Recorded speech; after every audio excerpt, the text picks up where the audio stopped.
Praise the Lord, hallelujah. கிறிஸ்துவுக்குள் பிரியமானவர்களே, இந்த அருமையான காலை வேளையிலும் தேவ சமூகத்துக்கு வந்தவர்கள் ஒவ்வொருவரையும் இயேசுவின் இணையற்ற நாமத்தினாலே அன்பின் வாழ்த்துக்கள். கர்த்தர் நல்லவர், அவர் கிருபை என்றும் உள்ளது. இப்பொழுதும் தேவ செய்திக்கு முன்பதாக நம்ம கண்களை மூடி ஜெபிப்போம். கர்த்தர் நம்மை ஆசீர்வாதம் நடத்துவாராக. அன்பு ரட்சகா, இந்த வேலைக்காக நன்றியோடு ஸ்தோத்திரம் பண்ணுகிறோம். ஸ்தோத்திரம் ஸ்தோத்திரம் ஸ்தோத்திரம் ஆண்டவரே. அப்பா, இந்த நாளுக்காக நன்றி நன்றி நன்றி ஆண்டவரே. ஆவலோடு ஆண்டவரே எதிர்பார்த்து உடைய வார்த்தைக்காக காத்திருக்கிற ஜனங்களை அடியேன் ஆசீர்வதிக்கிற ராஜா, நீர் ஆசீர்வதித்து இந்த பிள்ளைகளை வழி நடத்துவீராக. ஆவியானவர் பொறுப்பெடுத்துக் கொள்ளுங்க. எல்லா தடைகளும் எடுத்துப்படுங்க. தேவ பிரசன்னம் இந்த பிள்ளைகளை தாங்கட்டும். சத்தியம் ஆண்டவரே, இன்றைய தினத்தில் அவர்களோடு கூட கடந்து செல்வதாக வாக்குத்தத்தங்களை ஆண்டவரை நீர் நிறைவேற்றுவீராக. ஆசீர்வதித்து வழி நடத்துவீராக. எல்லா தடைகளும் எடுத்து போடும் வழி நடத்தும். இயேசுவின் இணையற்ற நாமத்திலே ஜெபித்து ஒப்புக் கொடுக்கிறேன் ஜீவனுள்ள நல்ல பிதாவே, ஆமென். ஆமென், ஹல்லேலூயா. கர்த்தர் நல்லவர். பாருங்க, இந்த டிசம்பர் மாதம் தேவனுடைய மகிமையான நாட்களாக நாம நிறைய காரியங்களை பார்க்க போகிறோம். சோ கிறிஸ்துமஸ் மாதமா இருக்கிறபடினாலும் புதிய வருடத்துக்கு நேராக நம்ம கடந்து போகிறதுனாலும் ஆண்டவர் நிச்சயமாகவே நம்மை ஆசீர்வதித்து நடத்த போகிறார். ஹல்லேலூயா. இந்த நாளிலும் சங்கீதம் 138 சங்கீதம் 8வது வசனத்தை நாம் வாசிப்போம். கர்த்தர் எனக்காக யாவையும் செய்து முடிப்பார். கர்த்தாவே, உமது கிருபை என்றும் உள்ளது. உமது கர்த்தரின் கிரியைகளை நெகிழவிடாதிருப்பீராக. ஆமென், ஹல்லேலூயா ஹல்லேலூயா. கர்த்தர் நல்லவர். கர்த்தர் எனக்காக யாவையும் செய்து முடிப்பார். ஆமென். கர்த்தர் நமக்காக யாவையும் இந்த மாதம் செய்து முடிப்பார். கர்த்தர் நல்லவர். பாருங்க, அந்த வேத வசனத்துல நம்ம வாசிக்கிறோம், கர்த்தாவே உமது கிருபைகள் என்றும் உள்ளது, உமது கரத்தின் கிரியைகளை நெகிழவிடாதிருப்பீர்களாக. இந்த வேத வசனம் தாவீது விதமாக எழுதுகிறார். தாவீது சொன்ன இந்த வார்த்தை எப்படின்னா விசுவாசத்தினுடைய வார்த்தையாக அது காணப்படுகிறது. ஏன்னா அவர் கடந்து வந்த பாதைகளில பல போராட்டங்கள், நிறைய யுத்தங்களை பார்த்திருக்கிறார், போராட்டங்களை கண்டிருக்கிறார், துரோகங்களை கண்டிருக்கிறார். பல பிரச்சனைகளுக்கு மத்தியில் அவர் கடந்து வந்த பொழுதெல்லாம் கர்த்தர் அவரை நடத்தின விதத்தையும் அவர் கடந்து வந்த பாதைகளில் அவர் சாட்சியாய் சொல்லுகிறார், ஆண்டவரே நீர் எனக்காக யாவையும் செய்வீர். ஆண்டவரே, இவ்வளவு காலம் என்னை நடத்தினீர், எல்லா பிரச்சனைகளும் தாண்டி வர கிருபை செய்தீர், இந்த நாட்களையும் என்னை நடத்துவீர் என்று அவர் சொல்லுகிறார். அவர் வார்த்தையை பாருங்க, உமது கரத்தின் கிரியைகளை நெகிழவிடாதிருப்பீராக.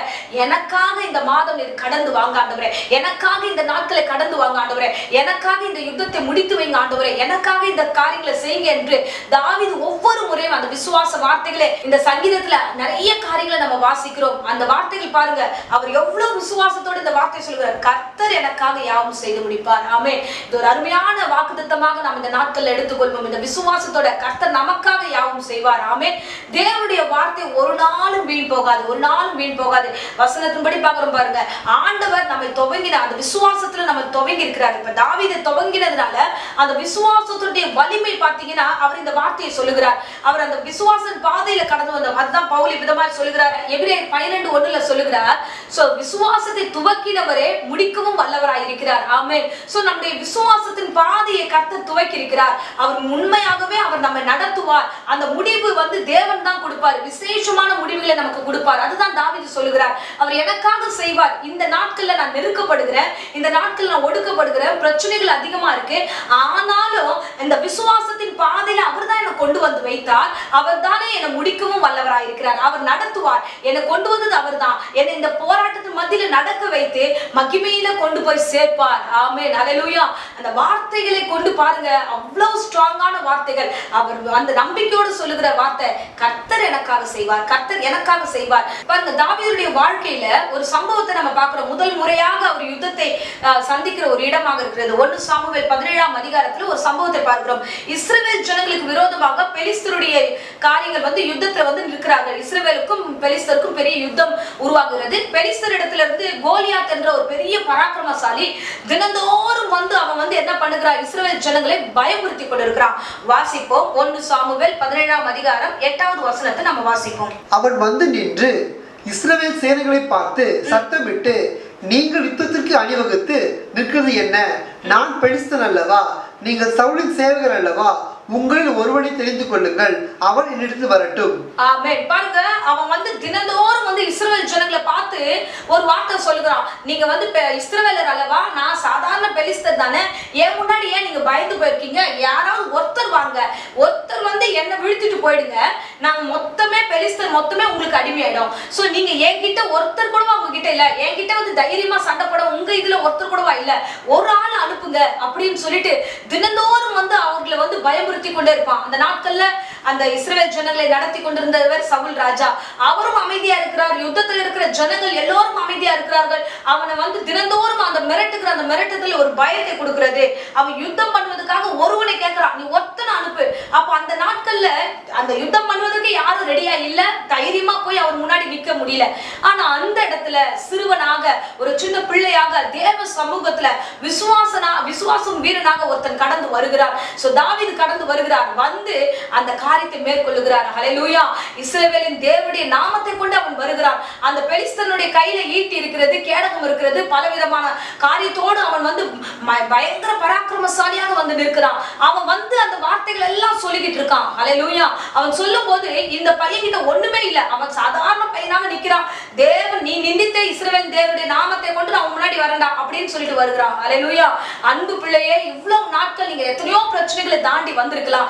இந்த நாட்கள்ல உங்களை தினந்தோறும் தேவையில்லாத வார்த்தைகளை சொல்லி, தேவையில்லாத பிரச்சனைகளை சொல்லி, ஏசு ஏசுன்னு போனா இப்ப பாரு என்ன ஆச்சு, நீ இப்படியா இருக்கிற பாரு, உன் வாழ்க்கை இப்படியா ஆயிடுச்சு பாரு, உன்னுடைய வறுமைகள் எப்படி இருக்குது பாரு அப்படின்னு சொல்லிட்டு சில காரியங்கள் தொடர்ந்து உங்ககிட்ட சொல்லிக்கிட்டே இருக்கலாம். பயமுறுத்துற போல வார்த்தைகள் இருக்கலாம். என்னடா நம்ம சாட்சி இப்படி இருக்கேன்னு சொல்லிட்டு நீங்க கலக்கத்தோடு கூட இருக்கலாம். அன்பு பிள்ளையே, உங்களை நெருக்குகிற பிரச்சனைகளை கண்டு பயப்படாதீங்க. இந்த மாதம் அப்பேற்பட்ட நெருக்கங்கள் உங்களுக்கு முன்பதாக வந்தாலும் தைரியமா சந்திங்க. கர்த்தர் உங்களுக்காக யாவும் செய்வார். பாருங்க, இந்த தாவீதை எப்படி நடத்தினார் பாத்தீங்கன்னா, அதுல தொடர்ந்து நம்ம வாசிக்கிறோம். 1 சாமுவேல் 17ஆம் அதிகாரம் 50வது வசனத்தை வாசிப்போம். இவ்விதமாக தாவீது ஒரு கவனினாலும் ஒரு கல்லினாலும் பெலிஸ்தனை மேற்கொண்டு அவனை மடங்கடித்து அவனை கொன்று போட்டான். தாவீதின் கையில் பட்டயம் இல்லாதிருந்தது. ஆமென். தாவீதின் கையில பட்டயம் இல்ல, ஆனா அவனுக்கு எதிராக இருந்த கோலியாத் கையில பட்டயம் இருந்தது. தேவனுடைய பிள்ளைகள் கையில எதுவுமே இருக்க வேண்டிய அவசியம் இல்ல, தேவன் நாம மாத்திரம் போதும். அதுதான் நம்ம வாசிக்கிறோம், 45ல வாசிக்கிறோம். கோலியாத் எதிர்கொண்டு வரும்பொழுது அவன் சொல்லுகிறான், நானோ நீ நிந்தித்த இஸ்ரவேலுடைய ராணுவங்களின் தேவனாகிய சேனைகளுடைய கர்த்தரின் நாமத்தினாலே நான் உன்னிடத்துல வருகிறேன் என்று சொல்லுகிறான். ஹல்லேலூயா. அன்பு பிள்ளையே, அவன் கையில பட்டயம் இல்ல, அந்த வசனத்துல வாசிச்சோமே பட்டயம் இல்ல, ஆனா அவன் கையில பட்டயம் இருந்தது. கோலியாத் கையில பட்டயம் இருந்தது, தாவீதிடத்துல பட்டயம் இல்ல. தேவனுடைய நாமம் மட்டும் தான் அவர் கையில வச்சுக்கிட்டு போனார். இன்றைக்கும் நீங்க தேவனுடைய நாமத்தை இந்த மாதம் முழுவதும் கையில வச்சுக்கோங்க. அதிகாலையில எழுந்து தேவ சமூகத்துல உட்கார்ந்து ஒப்பு கொடுங்க. ஆண்டவர் எதிர் வருகிற பிரச்சனைகளை ஆண்டவர் சமூகத்துல ஒப்பு கொடுக்கிறேன் என்று கடந்து போங்க. கர்த்தர் பெரிய ஜெயத்தை கொடுப்பார். ஹல்லேலூயா. சோ தாவீதின் கையில பட்டயம் இல்லாது இருந்த பொழுதே கர்த்தர் அவனுக்கு ஜெயத்தை கொடுத்தது எவ்வளவு உண்மையோ, அதே போல உங்களுடைய எதிர்காலத்தின் காரியங்களை குறித்து, மற்ற காரியங்களை குறித்து உங்க கையில பணம் இருக்கணும், மற்ற காரியம் இருக்கணும்லாம் எதிர்பார்க்காதீங்க. தேவனுடைய நாமமும் தேவனுடைய வல்லமையும் இருந்தா மாத்திரம் போதும். கர்த்தரை மாத்திரம் கெட்டியா பிடிச்சுக்கோங்க. அவர் தானே உங்களை அழைத்தார், அவர் நிச்சயமா நடத்துவார். பாருங்க, தாவீதோடு கூட கர்த்தர் இருந்தார் என்று அதுல தொடர்ந்து 1 சாமுவேல் 18ஆம் அதிகாரத்துல நம்ம தொடர்ந்து வாசிச்சோம்னா, சவுல் இடத்திலயும் ஒரு பெரிய உபத்திரம் வருகிறது தாவீதுக்கு. ஒவ்வொரு முறையும் சவுல் என்ன பண்ணுவான், ஈட்டியை வந்து எடுத்துட்டு வந்து அந்த தாவீது மேல போடும் பொழுதும் அப்போதும் கர்த்தர் அவனை தப்புவித்தார். ஹல்லேலூயா. அதுதான் 18ஆம் அதிகாரத்துல நம்ம தொடர்ந்து வாசிக்கிறோம். கர்த்தர் தாவீதோடு இருக்கிறார். ஹல்லேலூயா. கர்த்தர் தாவீதோடு இருக்கிறார் என்று எல்லோரும் கண்டார்கள். சவுலும் கண்டார், தாவீதோடு கர்த்தர் இருக்கிறார், நம்ம ஒண்ணுமே அவனை பண்ண முடியாது, அவனோடு கூட கர்த்தர் இருந்து அவனை நடத்துகிறார் என்று எல்லோரும் தெரியத்தக்கதாக கர்த்தர் அவனை நடத்தினார். இந்த மாதம் கர்த்தர் உங்களோடு இருக்கிறார் என்பதையும், உங்களுக்காக அவர் யாவையும் செய்வார் என்பதையும் ஜனங்கள் அறிந்து கொள்வார்கள். ஹல்லேலூயா. பாருங்க, வேதாகமத்தில் இன்னொருவரை குறித்து நம்ம வாசிக்கிறோம், யோசேப்பை குறித்து. ஆதியாகமம் 39ல நம்ம வாசிச்சோம் என்றால், அவருடைய சகோதரர்கள் அவனை விற்று போடுகிறார்கள். அவன் வந்து அடிமையாக இந்த எகிப்து தேசத்துக்கு அவன் கடந்து வருகிறான். இந்த இடத்துல பார்வோனுடைய வீட்டுல இருக்கும்போது பார்வோன் வந்து ஒரு காரியத்தை கவனிக்கிறான். என்ன கவனிக்கிறான்னா, இந்த பையன் கூட கர்த்தர் இருக்கிறார், அவன் செய்யற காரியமெல்லாம் கர்த்தர் வாய்க்க பண்ணுகிறார், அவன் நினைக்கிறதெல்லாம் நடக்குது, அவன் விரும்புகிற காரியமெல்லாம் கர்த்தர் செய்கிறார் என்று அவன் அறிகிறான். வாசிப்போம் 39ஆம் அதிகாரம் 3ஆம் வசனத்தை. கர்த்தர் அவனோடு இருக்கிறார் என்றும் அவன் செய்கிற யாவையும் கர்த்தர் வாய்க்க பண்ணுகிறார் என்றும் அவன் எஜமான் கண்டு, அவன் எஜமான் கண்டு அவன் கவனிக்கிறான், கர்த்தர் அவனோடு இருக்கிறார்.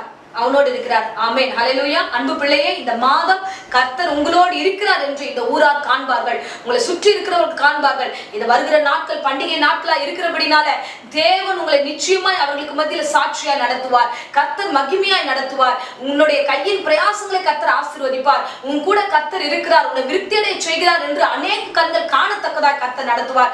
சூழ்நிலைகள் எல்லாம் விரோதமாய் இருக்கலாம், இன்றைய தினத்துல 1ஆம் தேதி ஆண்டவரே நான் கலக்கத்தோடு இருக்கிற ஆண்டவரே, இனி வரும் நாட்கள் எப்படி இந்த இருக்கிற இந்த நாட்கள்ல நான் இந்த வார்த்தைகள் எல்லாம் ஆண்டவரே நான் எப்படி நம்புறது, என்னால முடியல ஆண்டவரேன்னு சொல்லிட்டு கலக்கத்தோட இந்த பிரசங்கத்தை கேட்டிருந்தா கர்த்தர் உங்களோடு இருக்கிறார். நீங்க கவலைப்படாதீங்க. தாவீதோடு கர்த்தர் இருந்தார், யோசேப்போடு கர்த்தர் இருந்தார். அந்த தெய்வம் உங்களோடு இருக்கிறார். உங்களுக்காக அவர் யாவும் செய்வார். ஆமென். வேதாகமத்துல வாசிக்கிறோம், அவருடைய வார்த்தைகள் எல்லாம் ஆமென்றும் ஆமென் என்றும் இருக்கிறது என்று வேதம் சொல்லுகிறது. அல்லேலூயா, அல்லேலூயா. அவருடைய வார்த்தைகளை நீங்கள் விசுவாசத்தோடு கேளுங்க. ஆமென் என்று கர்த்தர் உங்களிடத்துல ஒப்பு கொடுக்கிறதை நீங்கள் அப்படியே பெற்றுக்கொள்ளுங்க. ஆமா ஆண்டவரே, இந்த வார்த்தை எனக்குரியதான். என் வீட்டின் காரியத்தை நீர் சந்திப்பீர், எனக்கு வருகிற உபத்திரவத்தின் காரியத்தில் என்னோடு கூட நீர் இருப்பீர். என்னை நிச்சயமா இந்த மாத கடைசியில 31ஆம் தேதி சாட்சியா நிற்க செய்வீர் என்று விசுவாசிங்க. இந்த 11 மாதங்கள்ல ஒரு சில நேரங்கள்ல உங்களுக்கு அந்த காரியம் நடைபெறாம இருந்திருக்கலாம், நீங்க நினைத்த காரியங்கள் நிறைவேறாம இருந்திருக்கலாம். ஆனா இந்த கடைசி மாதத்துல கர்த்தரிடத்துல ஒப்பு கொடுங்க. ஆண்டவர் எனக்காக செய்யறேன்னு சொன்னீங்களே, நீங்க செய்யுங்க ஆண்டவர், எனக்காக யாவும் செய்யுங்க, எனக்காக ஆண்டவர் நீர் இறங்கி வாங்க என்று நீங்கள் சொல்லி விசுவாசித்து ஜெபிக்கும் போது கர்த்தர் செய்ய வல்லவராய் இருக்கிறார். அல்லேலூயா, அல்லேலூயா. கர்த்தர் நல்லவர். நம்ம என்னாகமத்துல நம்ம வாசிக்கிற ஒரு வசனம் தான், இஸ்ரவேலை ஆசீர்வதிப்பதே கர்த்தருக்கு பிரியம். உங்களை ஆசீர்வதிப்பதே இன்றி தேவனுக்கு வேற வழி இல்ல, வேற எந்த காரியமும் இல்ல. உங்களை ஆசீர்வதிக்க வேண்டும் என்றுதான் தேவன் சித்தம் கொண்டிருக்கிறார். இந்த மாதம் இந்த நாளுக்குரிய எல்லா ஆசீர்வாதத்தையும், அது மாத்திரம் இல்ல, இந்த மாதம் உன்னுடைய ஒவ்வொரு காரியத்திற்கும் கர்த்தர் உடன் இருந்து உங்களை ஆசீர்வதிப்பார். உனக்காக நீ கேட்கிறவைகளை கர்த்தர் உன்னிடத்துல ஒப்பு கொடுப்பார். அல்லேலூயா. அன்பு பிள்ளையே, காரிய சித்தி உள்ளவர் உன்னோடு இருக்கிறார், மகிமையில நடத்துகிறவர் உன்னோடு இருக்கிறார். எதை குறித்தும் கலங்க வேண்டிய அவசியம் இல்லை. இந்த ரட்சகர் உங்களோடு இருக்கிறார். வேத வசனம் விதமாய் சொல்கிறது. எபிரேயர் 10ஆம் அதிகாரம் 23ஆம் வசனத்துல நம்ம வாசிக்கிறோம், அல்லாமலும் நம்முடைய நம்பிக்கையை அறிக்கையிடுகிறதில் அசைவில்லாமல் உறுதியா இருக்க கடவோம். வாக்குத்தத்தம் பண்ணினவர் உண்மையுள்ளவராய் இருக்கிறாரே. ஆமென். வாக்குத்தத்தம் பண்ணினவர் உண்மை உள்ளவராய் இருக்கிறார். நீங்கள் அசையாமல் உறுதியா இருங்க. இவ்வளவு நாள் நடக்கல, கடைசி நேரத்துல வந்துட்டோம். உண்மையாகவே கர்த்தர் கடந்து வருவார். அல்லேலூயா, அல்லேலூயா. புறஜாதிகள் காண்பார்கள். கோலியாத் ஆச்சரியப்பட்டான், இந்த சின்ன பிள்ளை இவங்கிட்ட இருந்து என்ன அப்படின்னா, ஆனா கர்த்தர் அவனோடு கூட இருந்தார். இந்த இடத்துல நம்ம பார்க்கிறோம், பார்வோன் கண்டா, எப்பா ஆண்டவர் எப்பேற்பட்டவர்ப்பா, இவங்க கூடவே இருந்து பெரிய காரியங்களை செய்கிறார் என்று.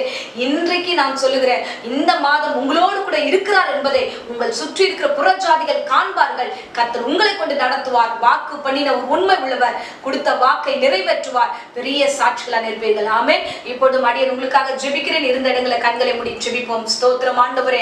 அப்பா, நன்றி நன்றி நன்றி கர்த்தாவே. ஆவியானவரே, நீர் கொடுத்த வேத வசனத்துக்காக நன்றி ஆண்டவரே. வாக்கு பண்ணினவராய் இருக்கிறீர் ஐயா, நீர் உண்மை உள்ளவர் ஆண்டவரே. அப்பா, நாங்கள் பல நேரங்களில் உண்மை இல்லாமல் ஆண்டவரே நாங்கள் சிதறி போயிருப்போம் ஆண்டவரே. ஆனாலும் நீர் எங்களுக்கு உண்மையா இருந்து ஆண்டவரே இன்றைக்கு வாக்கு கொடுத்திருக்கிறீர், நிச்சயமா நிறைவேற்றுவீர். அப்பா, இந்த வேளையில யூடியூப் மூலமா பார்த்து கொண்டிருக்கிற சபையாருக்கும் மற்றவர்களுக்கும் ஆண்டவரே, அப்பா ஆண்டவரே, நீர் கொடுக்கிற வாக்குக்காய் நன்றி செலுத்துகிறோம். நீர் ஆண்டவரே இவர்களுக்காக யாவும் செய்வேன் என்று வார்த்தை இன்றைக்கு கொடுத்திருக்கிறீர். அதன்படியே செய்து ஆசீர்வதிப்பீராக. தாவீதோடு இருந்தீரே ராஜா, யோசேப்போடு இருந்தீரே ஆண்டவரே, உடைய ஜனங்களோடு இருந்தீரே ராஜா. இவ்விதமாய் ஒவ்வொருவரும் கூட இந்த தெய்வம் இந்த பிள்ளைகளோடு இருந்து ஆசீர்வதியும். பெரிய அற்புதங்களையும் அதிசயங்களையும் காண செய்யுங்க. கர்த்தர் கூட இருங்க. இப்பொழுதும் வியாதியோடு பலவீனத்தோடு யாராகிலும் இருந்தா அந்த வேளையில, அப்பா, இந்த 1ஆம் தேதி பூரண சுகம் அந்த சரித்தை நிரப்புவதாக. தேவ சமூகத்துக்கு வந்தவர்களை ஒவ்வொருவரையும் ஆசீர்வதிப்பீராக. எல்லா நாச மோசங்களையும் உண்டு பண்ணுகிற சாத்தானை இயேசுவின் நாமத்தில் சபித்து கட்டுகிறேன். கர்த்தர் இந்த வார்த்தைகளையும் வாக்குகளையும் ஆண்டவரை சுதந்திரிக்க கிருபை கொடுங்க. பெரிய அற்புதங்களை காண செய்யும். இயேசுவின் நேற்று நாமத்தில் ஜெபித்து ஒப்பு கொடுக்கிறேன் ஜீவனுள்ள நல்ல பிதாவே. ஆமென், ஆமென், ஆமென். Praise the Lord. God bless you.